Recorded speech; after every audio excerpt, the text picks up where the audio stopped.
여러분, 신앙이지만 기독교인이라고 할지라도 그 신자의 속에 사탄이 마음대로 들락거린다는 사실을 압니까? 사탄은 인간의 생각 속에서 자유자재로 활동하고 있습니다. 하루에도 수십 번, 수백 번 인간의 정신세계와 마음의 세계를 들락거리고 있다는 사실을 인정하고 믿어야 합니다. 그래서 하나님께서는 그런 상황, 그런 상태가 건절되지 아니하면 하나님의 나라에 데려갈 수 없다 하십니다. 건절, 잘라냄, 이것은 성경적 용어로서 할례입니다. 그래서 성경에서는 할례 받지 아니하면 하나님 나라에 들어오지 못하리라 이렇게 예언하십니다. 할례 받지 아니한 자와 부정한 자가 다시는 내게 들어오지 못하리라. 이사야서 52장 1절입니다. 또 이 사실에 대해서 에레미야서는 더 구체적으로 설명하십니다. 구원작을 파기하셨다 하시고 새 언약 시대엔 반드시 마음의 할례를 받아라 하십니다. 구원작 시대 때는 육체의 할례를 받았지만 새 언약 시대가 되면 마음의 할례를 받아라 하십니다. 에레미야서 9장 25절 보라 날이 이르면 육체에만 할례를 받은 사람들에게는 벌을 내리겠다. 즉 9장 26절 마음의 할례를 받지 않은 자들이기 때문이다 이 말입니다. 구원작 시대 때는 육체의 할례를 받게 됩니다. 새 언약 시대 때는 마음의 할례를 받게 됩니다.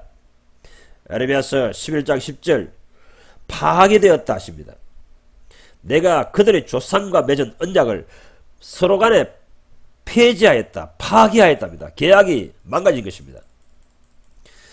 왜 구언약으로는 안 됩니까? 왜 구언약으로는 하나님이 기뻐하시는 사람이 되지 못합니까? 그것은 육체의 본질을 그대로 갖고 실행하려고 하기 때문인 것입니다. 육으로는 안 됩니다. 로마서 8장 8절에 육에 속한 사람은 하나님을 기쁘시게 할 수 없느니라 하십니다.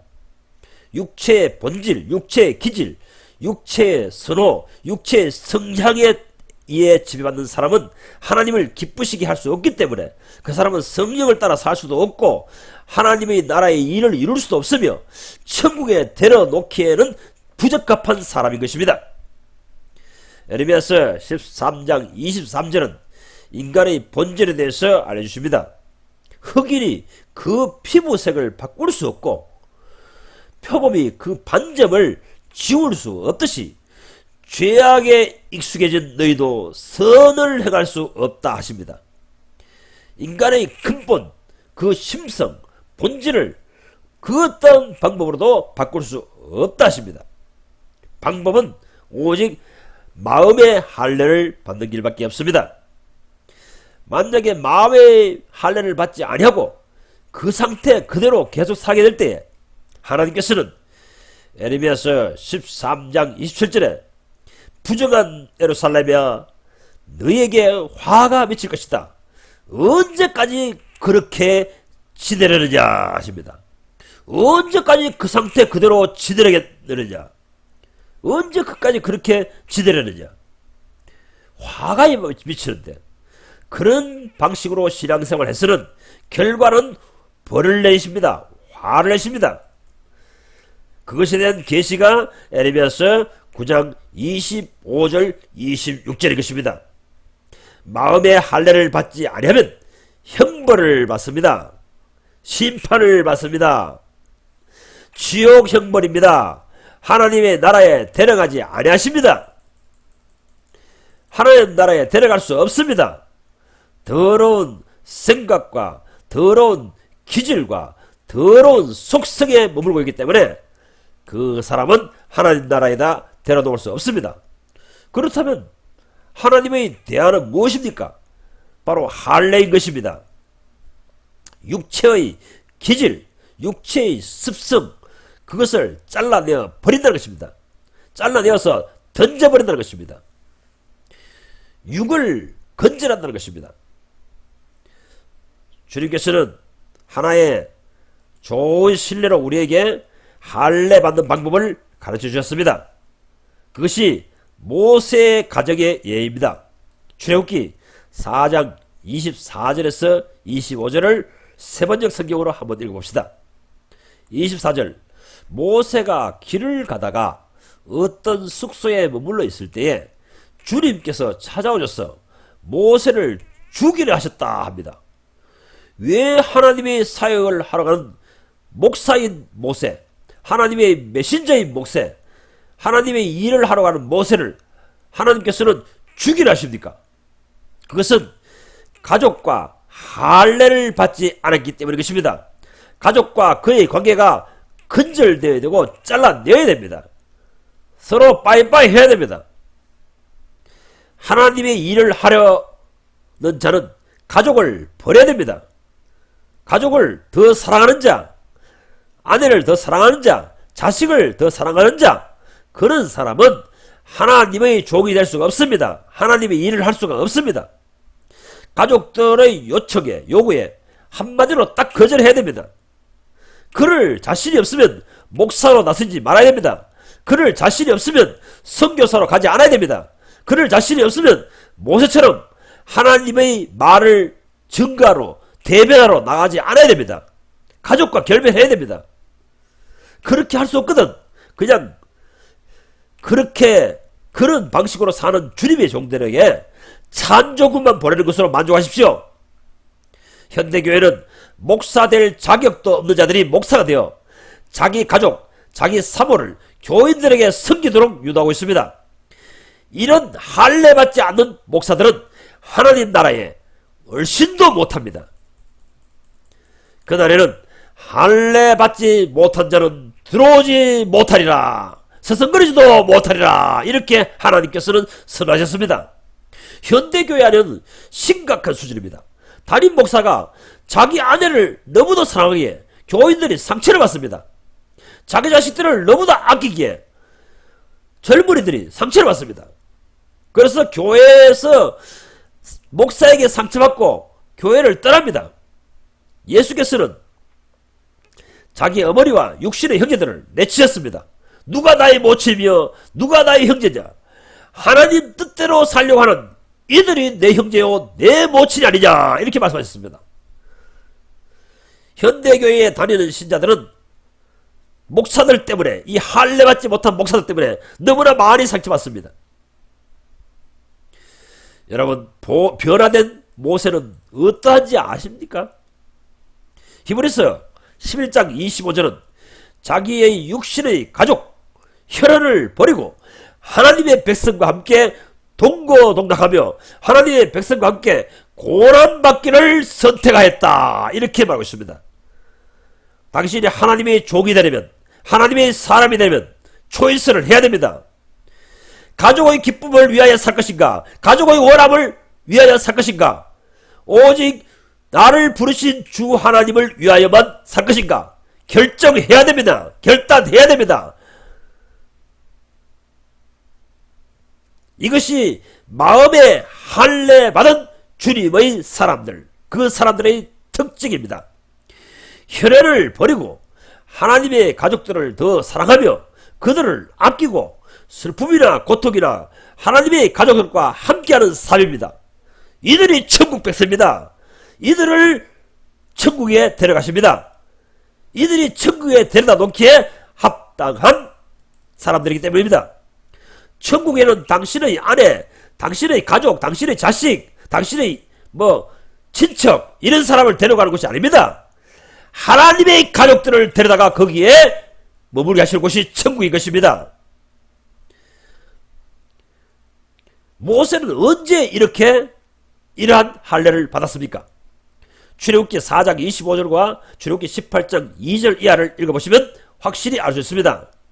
출애굽기 18장 2절에 보면 모세의 장인 이드로가 모세가 처갓집으로 돌려보냈던 그의 아내 십보라와 그의 두 아들을 데리고 왔으니 합니다. 언제 모세가 자기 가족을, 아내와 자식들을 친정집으로 돌려보내겠습니까? 바로 이 출애굽기 4장 25절에 주님께서 모세를 죽이려 할 때 그때에 친정집으로 돌려보냈던 것입니다. 하나님의 사역을 하러 가는데 자기 가족을 데리고 가면 안됩니다. 목사 일을 하려면 자기 가족, 아내 이런 것들을 다 버려야 됩니다. 만약에 그들과 같이 같은 집에 살려면 목사의 직무를 하면서 선교사의 직무를 하면서 주님의 일을 하면서 같이 살려면 가족들에게 다짐을 해야 됩니다. 나는 우선순위가 하나님의 말씀을 정하는 것이다. 그러므로 너희들이 상처받지 않으려면 같이 머문다. 그럴 각오가 되어 있지 않으면 여기 오지 마라. 너희들은 따로 살아라. 이렇게 할 수밖에 없는 것입니다.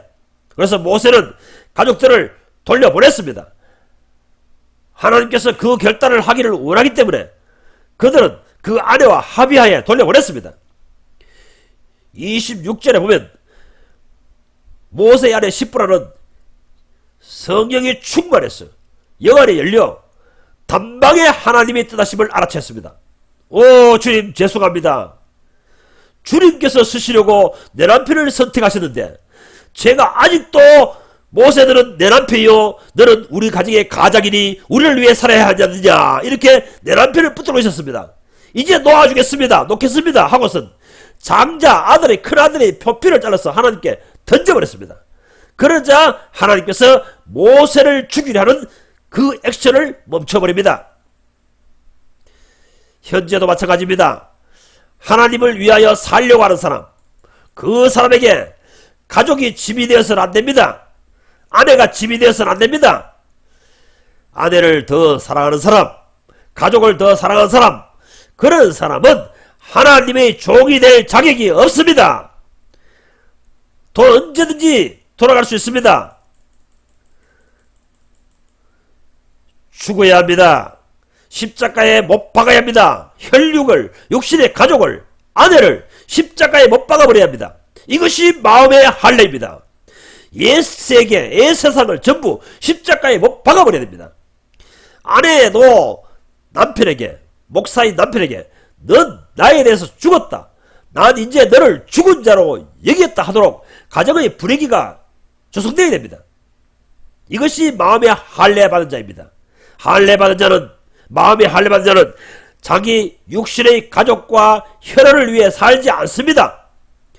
가족들도 그것을 바라지 않습니다. 이것이 정육된 가정이 모세의 가정의 것입니다. 오 타락한 현대교회여, 오늘날 목사들이 강단에 서서 자기 사모 자랑을 늘어놓는 일들을 보시는 하나님 정말 구역질합니다. 가정스러운 인간입니다. 성직을 이용해서 자기 아내와 자기 자식들에게 부와 권력을 물려줍니다. 오늘날 교회 안에 목사의 아내가 권력 제2인자가 되어버렸습니다. 목사는 1인자고 지는 2인자가 되어버렸습니다. 하나님 대신 우상을 세워놓았습니다. 목사가 첫째 우상이요, 목사의 사모가, 아내가 둘째 우상입니다. 하나님께서는 모세가 이런 악한 짓을 할까봐 모세를 죽이라 하신 것입니다. 너는 하늘의 사역을 할 자격이 있느냐 없느냐. 하늘이 부르셨는데 이삿짐을 사가지고 지금 광야에서 이집트로 지금 이사를 옮기고 있습니다. 그 이사를 옮기는, 이삿짐을 옮기고 있는 그 중간에 하나님께서 나타나 너 가족을 선택할래? 나를 선택할래? 안 그러면 죽여버리겠다. 이렇게 칼을 들고 서 계신 것입니다. 하나님의 부르심을 받는 것은, 하나님의 일을 위하여 부르심을 받는 것은 하늘의 황제의 대사가 되는 것을 말합니다. 여러분, 어느 한 나라의 대사로 발령났다고 생각해 보세요. 온 가족이 신명나지 않겠습니까? 온 가족들이 앞으로 누릴 영화의 꿈이 부풀어지지 않겠습니까? 대영 제국의 대사도 아니고 세계 제국 제일 강대국의 미국의 대사도 아닙니다. 하늘 왕국의 대사로 발령을 받았습니다. 하늘의 일을 하고 발령을 받았습니다. 즉각 모세는 가족들에게 짐을 챙겨라. 이제 이집트로 하나님의 대사직을 수행하러 간다 했을 것입니다. 그때에 아내 십보라는 기분이 좋았습니다. 앞으로 누릴 영광, 하나님의 크신 권능이 앞세워서 나아가는데, 하나님의 능력이 우리 앞에 나아가는데 이제는 못 이룰 것이 없습니다. 그래서 가족들과 보따리를 사가지고 집을 사가지고 나아갑니다. 자식들도 이제 생각했을 것입니다. 이제 고생 끝! 행복 시작! 이렇게 상상하며 따라갔을 것입니다. 그런데 이 이삿짐을 싣고 가는 모세의 가족에게 큰 환란이 닥칠 것입니다. 하나님이 갑자기 나타나 십보라의 남편인 모세, 우리 아빠인 모세를 시퍼런 칼을 들고 죽이려 하신다는 것입니다. 그 순간에 성령 충만한 십보라는 즉각 알아셨습니다. 알겠습니다 주님 하고서 즉각 할례를 하겠습니다. 이제 난 모세 너를 내 남편으로 여기지 않겠다. 자녀들도 마찬가지입니다. 자녀들아, 너희들도 모세를 이제 너희 아빠로 여기지 마라. 이제 우리를 돌보는 사람도 아니고 우리를 부양하는 사람도 아니고 우리를 위하여 사는 사람이 아니다. 이제 그는 하나님께 바쳐진 몸이 되었다. 이렇게 선언하고선 돌아가자. 우리 본래 있던 집으로 돌아가자. 이래서 보따리를 사고 다시 친정집으로 자식들을 데리고 돌아온 것입니다. 아빠가 하나님 일을 하시는데 우리는 방해놓지 말자. 가자. 아빠가 우리 가족을 돌보려고 하다가 하나님 일을 그리신다. 방해가 되지 말고 친정집으로 돌아가자 하고선 다시 짐보따리를 들고 고향으로 돌아옵니다. 친정집으로 돌아옵니다. 하나님의 사역을 위해 부르심을 받은 자는 이런 생이별의 아픔을 겪어야 합니다. 저는 겪었습니다. 많은 갈등과 마음의 고통이 있었지만은 무사히 통과했습니다. 자식들은 저를 비난했습니다. 아내도 저를 비난했습니다. 왜 여러 아빠들처럼 아빠는 우리를 위하여 죽도록 희생하지 않지? 왜 하나님을 한다고 우리 가정을 버리려 하지? 그들은 도무지 이해할 수 없을 것입니다. 그렇지만 저는 하나님 나라에 가면, 하나님의 나라에 가면 그때의 너희들은 내 심정을 알 것이야. 서러움을 삼키며 아픈 가슴을 삼키며 돌아섰습니다. 만약에 제가 제 아내와 자식을 데리고 이 하나님의 사역을 하려고 나선다면 앞으로 목양할 하나님이 데려오시는 하나님의 자녀들, 돌봐야 할 하나님의 자녀들이 내가 내 자식의 부양 의무, 가족을 돌봐야 되는 의무에 충실하게 되므로 그 하나님의 자녀들이 상처를 받게 된다는 것입니다. 이 시대의 목사들의 문제는 이것입니다. 자기 혈연을 애지중지하기에, 하나님의 백성보다 자기 가족을 더 사랑하기에 교인들의 상처를 받고 교회를 떠나고 있습니다. 가난한 교인들이 자꾸만 늘어나는 이유는 이 때문입니다. 할례받지 않는 목사들이, 할례받지 않는 사람들이 지금 교회에 목사질을 하고 있기 때문인 것입니다. 하나님의 일을 하려고 하는 사람은 근절해야 됩니다. 단절해야 됩니다.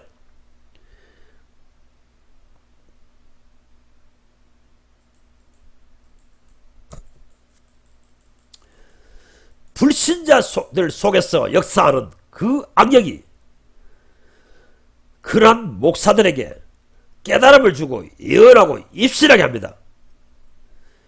오늘날 목사들, 할례받지 않는 사람들이, 마음에 할례받지 않는 사람들이, 그 사람들이 지금 설교 사역을 하고 지금 영적 운동을 하고 예언을 하고 입신세계를 갔다 오고 이런 것들은 모두 귀신이 보여준 세계에 갔다 온 것입니다. 그런 것을 보고 와서, 그런 것을 계시를 보고 입신하여서 보고 예언을 하고 무아지기에 들어가서 보고 설교하고 있는 것입니다. 왜 그런지 압니까? 지금 성경에서는 마음에 할례받지 않는 영혼은 주께서 죽이겠다고 하셨기 때문에 이것입니다. 그러면 하나님께서 보실 때는 그런 마음에 할례받지 않는 사람은 죽은 영혼인데, 죽은 목사인데, 그 사람이 지금 깨닫고 지금 막 설교하고 있고 열정을 하는 것은 어떤 영에 도취되어서 그런 일을 하게 된 것입니까? 하나님이 죽었는데, 하나님과 지금 교통이 단절되었는데. 그러니까 성령의 역사가 아닌 것입니다. 그의 정신 속에, 그의 마음 속에, 그의 영적인 속에 역사하는 것은 사탄입니다. 사탄의 조력엔 귀신들이 보여준 것, 귀신들이 깨닫게 한 성경, 귀신이 깨닫게 하고 알려주는 예언을 하고 있는 것입니다. 성령 받게 하는 운동이 아니고 귀신 받게 하는 운동입니다. 여러분, 마음에 할례 받지 아니한 영혼 속에는 사탄이 종일토록 그의 생각 속에서 들락거린다는 사실을 인정해야 됩니다. 인간의 생각 속에 하루에도 골몇 번 자유자재로 사탄이 들락거립니다. 마태복음 16장 23절부터 읽어봅시다. 예수께서 돌이키시며 베드로에게 이르시되 사탄아 물러가라. 너는 나를 넘어지게 하는 자로다. 네가 하나님의 일을 생각지 아니하고 도리어 사람의 일을 생각하는도다. 왜 자기 사랑하는 자 베드로를 향해 사탄을 물러가라 이렇게 호통을 치시겠습니까? 그것은 지금 베드로가 사탄이 준 암시를 따라서 생각하고 말하고 있다는 것입니다. 사탄의 주장을, 사탄의 논리를 그의 입을 통해서 지금 말하고 있다는 것입니다. 오늘날 목사들이 이런 짓을 하고 있습니다. 사탄이 준 암시, 사탄이 준 생각, 사탄이 말하는 주장, 그 사탄의 논리를 자기들 입을 통해서 말해내고 있는 것입니다. 마음에 할례받지 않는 모든 교인들은 이런 짓을 하고 있습니다. 예수께서 보실 때는 그렇다는 것입니다. 사탄의 관점을, 사탄의 사성을, 사탄의 시각을 그의 입술로 토해낸다는 것입니다. 그의 생각 속에 순간적으로 들어가 있는 사탄의 생각대로 말을 하게 됩니다. 여러분, 베드로가 이런 행동을 하기 전에 어떤 놀라운 사건이 있었습니까? 그것은 위대한 신앙 고백입니다. 앞에 16절을 보세요. 베드로가 대답하여 이르되 주는 그리스도시요 살아계신 하나님의 아들이시나이다. 얼마나 계시 충만한 답변입니까? 얼마나 성령 충만한 자의 입술에서 말하는 말입니까? 성령으로 아니하고는, 성령에 의해서 아니하고는 지금 예수가 누구신지 알 수 있습니까? 예수가 그리스도시요 메시아시요 구약시대 때 그렇게 예고하였고 예언하였던 그 메시아시요 하나님의 아들이십니다. 지금 여기에 내 앞에 살아계신 그분은 바로 메시아십니다. 하나님의 아들이십니다. 이러한 놀라운 고백을 하게 되는 것입니다. 자, 지금 이 상태에 있는 베드로는 오늘날 기독교인들과 같습니다. 어떨 때는 하나님의 성령에 의해서 성경을 깨달아 그 계시로 말해내기도 합니다. 그러나 어느 순간에 자기도 모르는 사이에 자기 입술에서 또 사탄의 대변자가 됩니다. 사탄의 논리를 말해냅니다. 사탄의 주장을 말해냅니다. 바로 이어지는 잠시 뒤에 보세요. 뭐라고 말합니까? 주여 그리 마옵소서. 그게 지금 누구의 생각입니까? 사탄 아닙니까? 사탄. 사탄의 생각, 사탄의 주장이 그것을 말해내는 도구가 되어본다는 것입니다. 이것이 오늘날 현대교인들입니다. 어떨 때는 하나님의 계시를 말하기도 하지만 어떨 때는 사탄의 도구가 됩니다. 이런 영적 상태에 있는 사람들은 믿을만 하지 못합니다. 주님은 그런 사람을 믿지 않습니다. 그런 수준에 있는 신자들에게는 주님께서 당신의 일을 맡길 수 없습니다. 언제라도 예수를 배신하기 때문인 것입니다. 그분은 예수님의 제자가 아닙니다. 언제든지 날 배신하고 떠날 여지가 가득한 사람이기 때문인 것입니다. 지금은 잘 믿는 척 하지만은 언젠가는 예수를 배반할 그런 속성을 가진 믿음입니다. 그 실상이 곧 드러나지 않습니까? 그렇게 예수님을 위해서 목숨까지 바치겠다고 결단하고 토해내던 베드로가 예수님이 십자가에 달려가실 때 3번이나 배신했습니다. 3번이나 부인했습니다. 이것이 이러한 자기 당착에 빠져있는 것이 오늘날 현대 교인들의 현주소입니다. 현대 교인들의 99.9%가 이런 영적 상태에서 살아가고 있습니다. 어떨 때는 주를 위해 목숨 바치겠다라고 결단하기도 합니다. 그러나 또 잠시 뒤에 얼마 있지 않았어 작심삼일이라고 그런 결단과 작심은 어디 사라져버리고 그의 입술에서 말해내고 그의 사상, 그의 주장, 그의 설교는, 그의 논리는 사탄적인 주장을 하고 있는 것입니다. 이러한 자신의 모습, 정말 목숨 바쳐 주를 위해 살겠나이다 결단했던 그 베드로, 이 제자들이 그렇게 되어버리자 주님을 3번이나 배신한 자신의 참모습을 보게 되자 그들은 모두가 다 예수님의 십자가 부활 다음에도 어디로 돌아갑니까? 주님을 뵐 면목이 없었어. 주님의 얼굴을 뵐 면목이 없었어. 그들은 본래 자기의 직장으로 돌아가 버립니다. 나같이 의지가 약한 놈은 원래 하는 일을 하자. 내 주제에 뭘 선자처럼 살겠다고 이렇게 생각하며 자기 자신의 연약함, 약한 의지, 결심해도 못하고 참아도 못하고 금식해도 안되는 자기 자신의 모습, 참모습에 실망했습니다. 그래서 다시 예수 믿기 전에 하던 직업인 고기잡이를 하러 돌아가 버립니다. 난 어부가 저격이야. 하나님을 위해 살기엔 유전자가 아니야. DNA가 아니야. 기질상 그런 일은 나하고 맞지 않아. 적합하지 않아. 이렇게 자신을 평가하고 고기잡이를 열심히 하고 있었습니다. 그런데 예수님께서 어떻게 하십니까? 이러한 자들에게, 이러한 제자들에게 예수님께서 다시 찾아오셨습니다. 예수께서 부활하신 후에 승천하실 날이 가까워지자 베드로와 제자들을 찾아오셨습니다. 그리고는 요한복음 마지막 절에 보면 요한복음 마지막 절에 그들을 다 모아놓고 말씀하셨습니다. 누가복음 마지막에도 마찬가지입니다. 내가 이제 하늘로 가면, 세상을 떠나가고 나면 큰 권능이 내재된 성령을 너희 속에 보내겠다. 그러니 그 성령을 받을 때까지는 한 발자국도 움직이지 말라. 여기서 기다려라. 이렇게 유언을 하셨습니다. 지금까지는 제 아들은 별 면목이 없고 주님 뵈시기에 정말 내 같은 이런 인간이 어떻게 주를 섬기겠다고 다시 본래 유대교의 신앙 그대로 돌아가 버렸던 그들이 이제는 별 면목이 없지만은 주님이 마지막 하늘로 가시면서 유언이니까 그 유언을 지키기 위해서 그들은 모두 모여서 마가다락방에 모여서 기다리고 있었습니다. 하염없이 기다렸습니다. 무작정 기다렸습니다.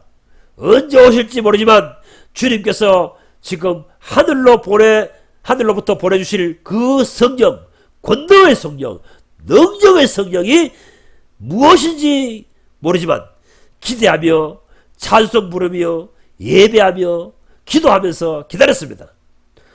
오순절 날이 이미 이름에 불의 혀 같은 성령이 하늘로부터 그들에게 덮쳤습니다. 그 후에 베드로는 어떻게 되었습니까? 그 배신자, 연약한 베드로, 변덕쟁이 베드로가 항상 마음으로는 원대로되 육신은 약하도다 하던 그 베드로가 어디로 간 겁니까? 온데간데 없이 사라져버렸습니다. 그 겁쟁이 베드로, 의지가 약하던 베드로는 완전히 사라져버렸습니다. 갑자기 용감무쌍한 베드로로 재탄생한 것입니다. 불과 몇 달 전에 자기를 잡아 죽일까봐 겁을 내던 그 상대방을 향해 베드로는 죽일 테면 죽여라. 내가 하나님 앞에서 너희들을 두려워하겠느냐? 이런 말을 막 내뱉었습니다. 무엇이 이런 결과를 가져왔습니까? 오늘날 목사들이 해석한 것처럼 단순히 성령을 받았습니까? 아닙니다. 틀렸습니다. 그런 성령이 아닙니다. 그런 능력을 가지신 성령이 아닙니다. 나 자신의 속성을 변화시키는 성령입니다. 나 자신의 기질을 변화시키는 성령입니다. 유경에 따라서 지배받던 사람을 성령을 따라 사는 사람, 성령의 능력에 완전히 지배되는 사람, 그런 사람을 만들어버리는 그런 놀라운 능력을 가지신 성령이십니다. 그 성령을 받았습니다. 그 성령을 받고 나니 내가 성화된 사람으로 변화되어버립니다. 내가 꿈꾸는 것이나 내가 일하는 것이나 내가 계획하는 것이나 내가 열심을 하는 모든 것이 하나님의 생각처럼 하나님의 뜻을 이루어냅니다. 오늘날 성령 받았다 하면서 자기 육신과 자기 가족을 위해 사는 사람들, 땅에껏 돈을 모으기 위해서 사는 사람들, 땅에서 인기를 얻고 명성을 얻기 위해 사는 사람들, 그 사람들은 받은 것이 성령이 아닙니다. 성령을 받은 사람은 속성이 변합니다. 성화, 거룩한 속성으로 변합니다. 이것을 보고, 이 사실을 보고 사도 바울은 마음의 할례 받은 것이다, 이렇게 정의하고 있는 것입니다. 조금 눈을 뜨십시오. 성경을 이해하십시오. 여러분, 그때 이후로 이 마음의 할례를 받게 하는 성경을 받은 이후로 제자들은 죽기를 각오하고 이 하나님의 사역을 감당해 나갑니다. 사도행전 12장 2절을 보십시오. 이 제자들 가운데 한 명인 형제 야고보가 칼에 죽습니다. 순교합니다. 사도행전 7장에서는 평신도와 같았던 스데반이 돌에 맞아 죽습니다. 어떤 사람은 주를 위해 순교하고 어떤 사람은 거의 순교와 맞먹는 신앙생활을 하고 있습니다. 도대체 어떻게 된 겁니까? 그 갑자기 예수를 따르던 사람들은 지금 다 어디 간 것입니까? 마음의 할례를 받게 하신 성령이 오신 것입니다. 앞서 해석한 마태복음 16장을 차례대로 읽어보십시오. 순차대로 읽어보십시오. 주는 그리스도이시오 하나님의 아들입니다. 아들입니다. 이렇게 고백할 때는 진심으로 예수 믿는 차례처럼 보였습니다. 그러나 곧이어 사탄에게 조종을 받아 주여 그리 마옵소서 사탄의 말을 하는 사람들이었습니다. 사탄이 해야 될 행동을 하는 사람들이었습니다. 그러자 예수께서는 무엇을 요청하십니까? 마음의 할례입니다. 육신과 연관된 그 모든 세계를 끊어버리라는 것입니다. 바로 24절에 보십시오. 이에 예수께서 제자들에게 이르시되 아무든지 나를 따라오려거든 자기를 부정하고 자기 십자가를 지고 나를 쫓기를 각오하라 하십니다. 이런 작심, 이런 결단, 이런 실제가 언제 일어납니까? 바로 약속하신 성령을 받을 때에 이러한 결과가 일어나는 것입니다. 이것이 바로 새언약의 성령의 사역입니다. 새언약의 성령은, 새언약을 주라여 내려오신 성령은 우리로 마음의 할례를 받게 하시는 것입니다. 이것이 캐직운동, 캐직사격회, 거기에서 외치는 복음입니다. 성경론입니다. 성화론입니다. 구원론입니다. 이 사실을 바울은 정리하여서 기록한 것이 로마서 2장 29절입니다. 할례는 마음에 할지니 신령에 있고 의문에 있지 아니하니라 이렇게 되어 있습니다. 여기서 신령에 있고 마음에 있고 이것은 영어로는 in spirit입니다. 성령에 있고 원문 성경으로는 and 퓨즈마티입니다. 할례가 마음으로 받게 되는 것은 성령에 의해서, 성령 안에서 가능한 것이고 성령에 의해서 받은 것이라는 것입니다. 어문에 있지 않다. 어문이라는 것은 구약 성경에 기록된 문자를 말합니다. 그 구약 성경에 있지 않다는 것입니다. 문자, 유대인들이 지키는 그 신앙의 중심이 되는 성경책, 그러한 율법의 기준에 있지 않다는 것입니다. 마음의 할례를 받고자 갈망하는 자들에게 성령이 오셔서 완전히 변신시켜 버리는 것입니다. 성령 안에서입니다. 성령에 의해서입니다. 모세도 신명기에서 이미 한 구절을 말해 놓았습니다. 앞으로 하나님 나라에 데려갈 백성은 마음의 할례를 행하사 데려가신다는 것입니다. 큰 그림을 그리십시오. 모든 하나님을 신앙하는 사람은 첫 번째 이 문자로 된 성경책을 읽고 이 율법을 읽고 신앙을 가지게 됩니다. 그러다가 깊이 들어가게 되면 어느 단계에 이르면 우리가 거듭나게 됩니다. 마음의 할례를 받는 역사가 그 다음에 이어집니다. 어떤 사람은 거의 동시에 이루어지는 경우가 있고 순차적으로 서서히 이루어지는 경우가 있습니다. 마음의 할례를 행하사 건절되게 하사 옛사람과 옛세계와 옛인연과 건절되게 하사 하늘에 들어가게 합당한 사람으로 만들어 버리십니다. 이것이 마음의 할례를 행하시는 하나님의 역사입니다. 이사야서, 에레미야, 에스겔에도 그러한 사실을 기록하고 있습니다. 새언약 시대 때는 이러한 결과가 일어날 것이다, 이렇게 역사하고 있습니다. 스가랴서 제일 마지막 절에도 그렇게 말하고 있습니다. 그날에는 이러한 할례를 받지 아니한 사람은 거룩한 성전에 들어올 수 없다 하십니다. 구약 시대에는 천국이라는 용어를 쓰지 않습니다. 예수님이 오셔서 천국, 하늘나라라는 용어를 쓰셨습니다.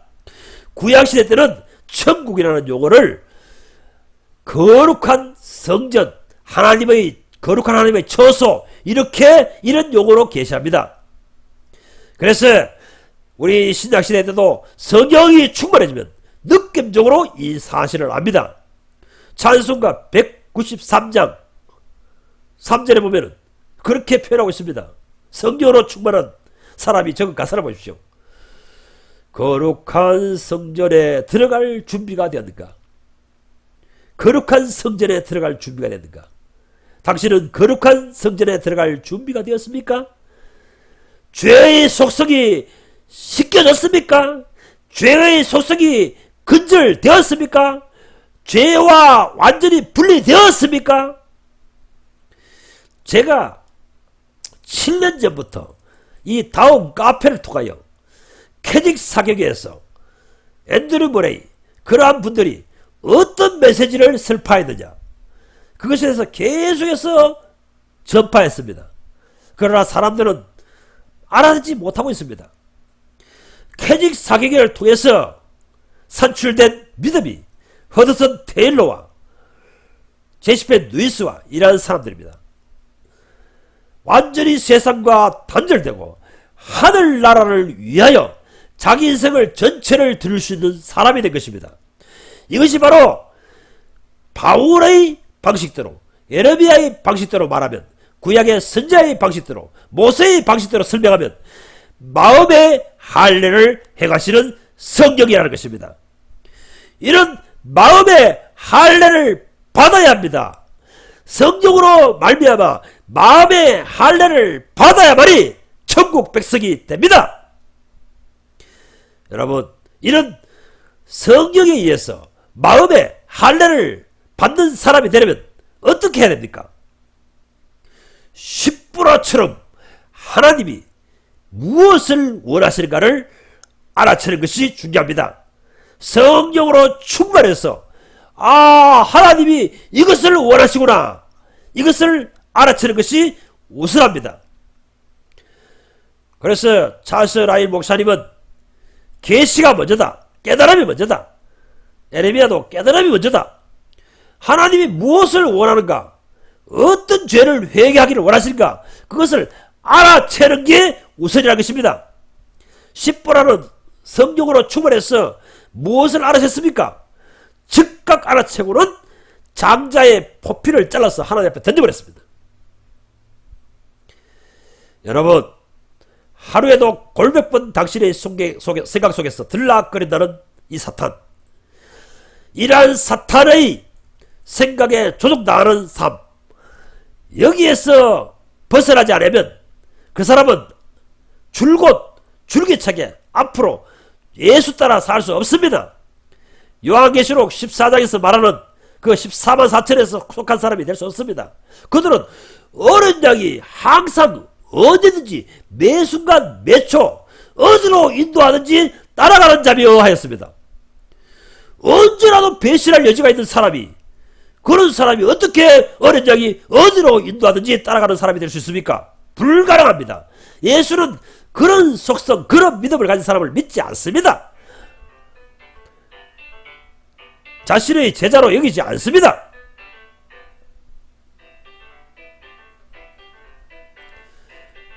어떨 때는 주님을 위해 목숨까지 바치리 결심하면서도 항상 무너져버리는, 그 결심이 무너져버리는 베드로의 같은 마음, 베드로가 성령 받기 전에, 할례 받기 전에, 거듭나기 전에 와 같은 그런 상태, 그런 상태로는 하나님께 사용받을 수 없습니다. 하나님이 당신을 나를 전심으로 믿는 자로 여기지 않습니다. 언제라도 어떤 상황에 따라 언제든지 나 예수를 배신할 여지를 가진 신자이기 때문에 주님은 그런 사람을 나를 믿는 자로 여기지 않습니다. 작심삼일이라고 하였습니다. 결심이 있으면 뭐합니까? 결단을 하면 뭐합니까? 조속으로 변하는 그런 인간, 그런 자를 주님께서 자신을 믿는 자로 여기시겠습니까? 어제는 이런 결심을 하였다가 눈물을 질질 흘리며 이런 결단을 하였다가 오늘은 또 변심해버리는, 당신을 믿겠습니까? 예수께서? 그런 예수자기를 예수님은 믿지 않습니다. 자기의 사람으로 여기지 않습니다. 기도 올라가가지고 금식기도 하며 눈물로 철학기도 하면서 주여 이제 뭐 주님만을 위해 살겠습니다 결단하지요. 결심하죠. 작심삼일입니다. 한 달 뒤, 두 달 뒤, 1년 뒤 돌아보세요. 다시 세상 사람처럼 삽니다. 그것이 바로 사도행전의 성령을 받기 전에, 성령을 받아서 마음의 할례를 받기 전에 베드로인 것입니다. 예수님이 십자가에 못 박히시기 전에 예수를 믿는다고 따라다니던 베드로의 모습인 것입니다. 그 상태에서 빨리 벗어나야 됩니다. 십보라처럼 하나님께서 무엇을 버리시기를 원하는가를 깨닫고 그것을 즉각 잘라 주님 여기 있습니다 던져버리십시오. 던져버리십시오. 십보라처럼 결단하십시오. 주여, 지금까지 제가 이런 생각으로 살았습니다. 이제 단념하겠습니다. 포기하렵니다. 하면서 주님께 외치십시오. 종일 자유자재로 사탄이 그의 생각 속에서 들락달락거리는 사람은, 그런 사람을 주님께서는 믿지 않습니다. 인정하지 않습니다. 나의 제자로 여기지 않습니다. 내게 속한 사람으로 인정하지 않습니다.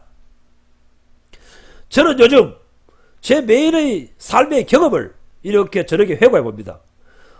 하루 종일 삶을 제거해 보니 하루에 수백 번 사탄아 물러가라 이렇게 마음속에서 소리치며 살아왔던 것입니다. 그러다 보니 사탄의 미혹에 빠지지 않습니다. 매 순간 사탄의 제안에 동의하지 않습니다. 사탄아 물러가라.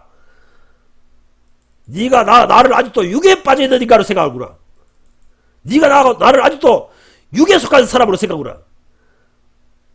이럴 때 사탄은 하루에 골백 번 수천 번 내 생각 속에 들어와서 마음대로 휘젓고 다니리라고 상상하고 덤비지만 제게는 사탄이 역사할 수 없습니다. 당신의 생각 속에 사탄이 종일토록 들락거리는 기독교인들이여, 이제 마음의 할례를 받으십시오. 십보라처럼 당신의 남편과 아내와 가족에게 할례를 받으십시오. 나는 너에 대해서 죽었다. 너도 나에 대해서 죽었다. 이러한 신앙심을 선포하십시오.